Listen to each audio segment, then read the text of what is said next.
不管ဆိုတဲ့စကားလုံးကိုဝကြရရမှာဘလို့သုံးလဲဝကြနှစ်ခုပေါင်းစပ်တဲ့အခါမှာ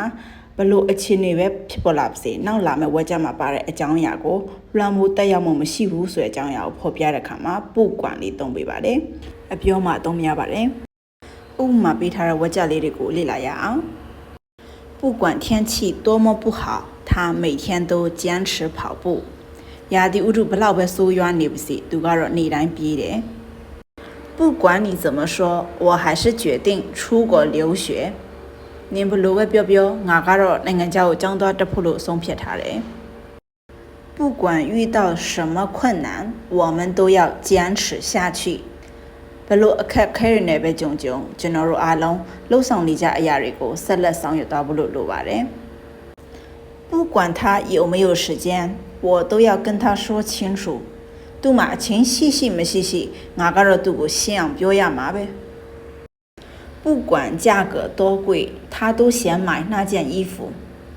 ဈေးဘလောက်ပဲကြီးနေပါစေသူအဲ့အင်ကြီးကိုဝယ်ချင်နေတယ်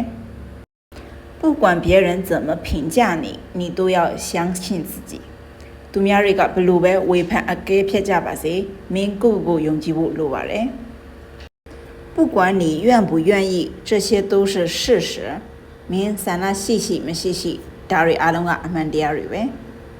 不管在哪儿他总是能交到朋友ဘယ်နေရာရောက်သူကတော့အမြဲပဲတငယ်ချင်းအသစ်တွေနဲ့မိတ်ဖွဲ့နိုင်တယ်不管工作多忙他每个周末都陪孩子အလုပ်ဘလောက်တွေများသူကတော့စနေတနင်္ဂနွေတိုင်းမှာကလေးတွေနဲ့အဖော်လုပ်ပေးတယ်不管是谁犯的错都应该承担责任ဘသူလုပ်တဲ့အမှားနေတာဝန်ယူမှုတာဝန်ခံမှုရှိတဲ့နဲ့ဗီဒီယိုလေးကိုအဆုံးထိကြည့်ပေးရတဲ့အတွက်ကျေးဇူးတင်ပါတယ်